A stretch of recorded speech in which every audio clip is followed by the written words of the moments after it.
The small town of Havenwood was nestled deep within a valley, its inhabitants accustomed to the comforting blanket of stars that unfurled above them each night. But on one particular evening, something was amiss. The stars, usually a dazzling panorama, were muted, their brilliance dimmed, as if a veil had been drawn across the cosmos. This wasn't a cloud cover. The sky was clear, yet the familiar twinkle was gone. 10-year-old Lily, an amateur astronomer with a telescope as tall as she was the first to notice. Her room, usually aglow with the reflected light of distant nebulae, was unusually dark. Peering through her telescope, she saw only a faint, diffused glow where the Milky Way should have blazed. Panic, cold and sharp, pricked at her. She dashed downstairs, her voice barely a whisper as she told her parents, "The stars, they're fading." Her father, Mr. Henderson, a man of science and logic, initially dismissed her concerns as an overactive imagination. "Perhaps it's just atmospheric haze, sweetheart," he offered. But a glance out the window silenced him. Even to the untrained eye, the sky was unsettlingly dim. The next morning, the town buzzed with hushed conversations. The local observatory, usually a beacon of scientific wonder, was closed. Its director, Dr. Eris Thorne, nowhere to be found. Dr. Thorne was a recluse, a brilliant astrophysicist who had dedicated his life to studying the very stars that were now vanishing. His absence only fueled the growing unease. Lily, driven by a thirst for answers and a profound love for the night sky, decided to investigate. She knew Dr. Thorne had a hidden study, a place he retreated to when on the brink of a major discovery. Armed with a flashlight and her unwavering curiosity, she snuck into the observatory. The study was a chaotic symphony of maps, equations, and peculiar instruments. On his desk, a single glowing object pulsed with a faint, ethereal light. It was a crystal, unlike anything Lily had ever seen.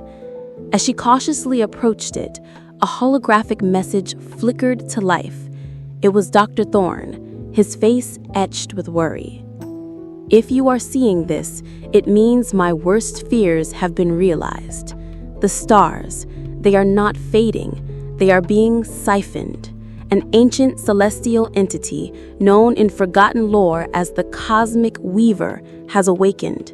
It feeds on starlight, and it has chosen our galaxy as its next meal. This crystal, it is a fragment of its power left behind during its last awakening millennia ago. I was trying to understand it, to find a way to stop it." He explained that the Cosmic Weaver didn't consume stars whole, but rather their essence, their light, leaving them as mere husks. The crystal, he revealed, was a key, a way to communicate with the Weaver, to perhaps appease it or, failing that, to divert its insatiable hunger. But the process was dangerous, requiring a delicate balance of ancient rituals and advanced astrophysics. He had gone to confront the Weaver, taking with him the full crystal, hoping to buy humanity time. Lily, though terrified, felt a surge of determination. She remembered Dr. Thorne's notes scattered around the room, filled with cryptic symbols and complex diagrams. She spent hours poring over them, her young mind grappling with concepts that would challenge seasoned scientists. Slowly, painstakingly, she began to decipher his research. The crystal, she realized, acted as a conduit, and Dr. Thorne's plan was to use it to create a counter-frequency, a wave of energy that would disrupt the Weaver's feeding process. Her breakthrough came with the discovery of a final, hidden note. The Weaver responds to harmony, to the symphony of the cosmos. Our only hope is to sing to it, not with sound, but with light. Lily's eyes widened. She knew exactly what Dr. Thorne meant. The observatory had a rarely used, colossal laser array designed for long-distance interstellar communication. It could be adapted. Working tirelessly, fueled by adrenaline and her desperate hope, Lily reconfigured the laser array, guided by Dr. Thorne's diagrams. She used the smaller crystal fragment to amplify the laser's power, aiming it at the faint glow that marked the Weaver's presence in the sky. With a deep breath, she activated the system. A beam of pure, focused light shot into the heavens, not as a weapon, but as a melody.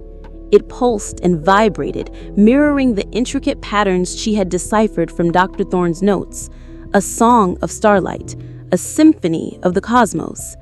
For a tense moment, nothing happened. Then, the dimness in the sky began to recede. First, a faint glimmer, then a spark, and then, one by one, the stars began to twinkle back into existence. The cosmic weaver, instead of consuming, was releasing.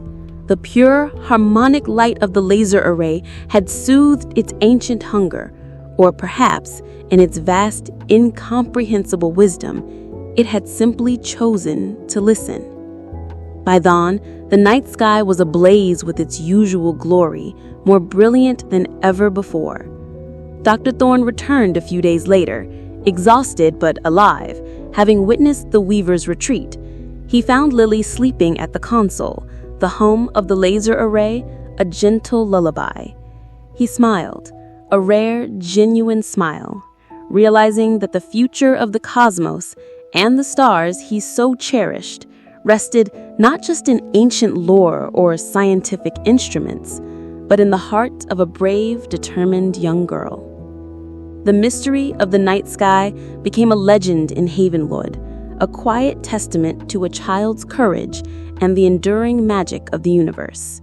And Lily, forever known as the Star Whisperer, continued to gaze at the heavens, knowing that even in the darkest night, light, in its purest form, could always find a way to shine.